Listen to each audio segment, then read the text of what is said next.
On s'attendait à une année 2025 compliquée, on n'a donc pas été surpris de voir la volatilité des marchés se révéler assez importante. Plusieurs facteurs expliquent cela. Premièrement, la problématique de la guerre commerciale entre les États-Unis et le reste du monde.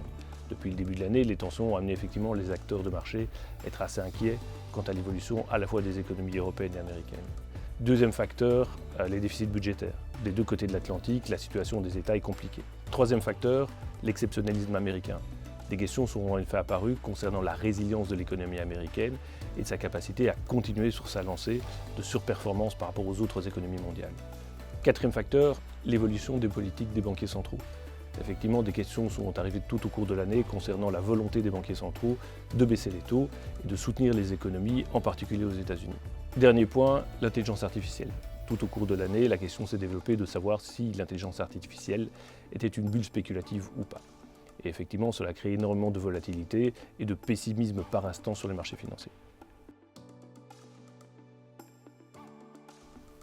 Après avoir commencé l'année en tête, les marchés européens se sont fait rattraper par les sociétés américaines. Effectivement, celles-ci dominent la thématique de l'intelligence artificielle qui a continué d'être le facteur principal de support des marchés. Le grand perdant de l'année a certainement été le dollar. En effet, il a posté une des pires performances sur les 10 dernières années, les doutes concernant l'économie américaine et la résilience de celle-ci ayant poussé à la baisse le billet vert. A l'inverse, un des grands gagnants fut certainement l'or. Il a posté un des meilleurs résultats, toutes classes d'actifs confondues. Il a été supporté en cela par les investissements faits par les banques centrales qui cherchaient à diversifier leurs réserves, mais aussi son aspect valeur refuge qui a attiré énormément d'investisseurs privés.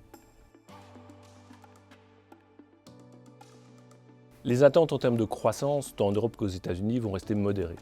Cependant, nous sommes un peu plus positifs sur les États-Unis.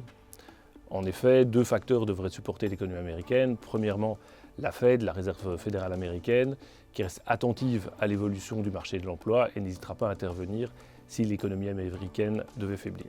Deuxième facteur du support, on approche des élections de mi-mandat. Il ne faudrait donc pas être surpris de voir le gouvernement américain intervenir pour supporter les classes moyennes qui jusqu'ici ont été un peu les oubliés de l'histoire. Concernant l'Europe, nous sommes un peu plus prudents. Il ne faudrait pas être surpris de voir une certaine forme de faiblesse dans la volonté des États de vouloir continuer leur politique de dépenses tant en infrastructure que du côté de la défense. De surcroît, certains effets de second tour pourraient avoir été surestimés et décevoir les marchés.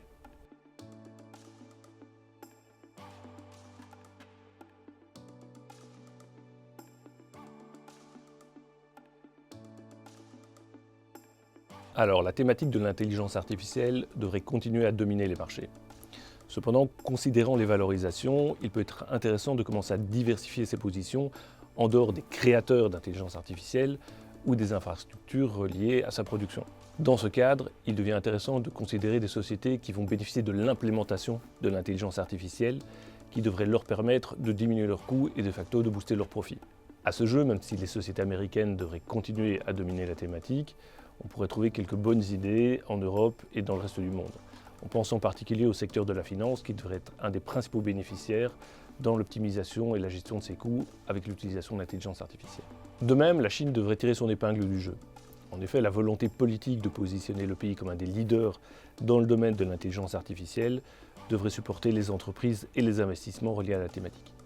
Concernant les marchés obligataires, la combinaison taux bas, dollar faible devrait continuer à supporter les obligations des pays émergents.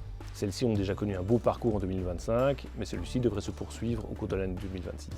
Les obligations souveraines pourraient faire face à des vents contraires.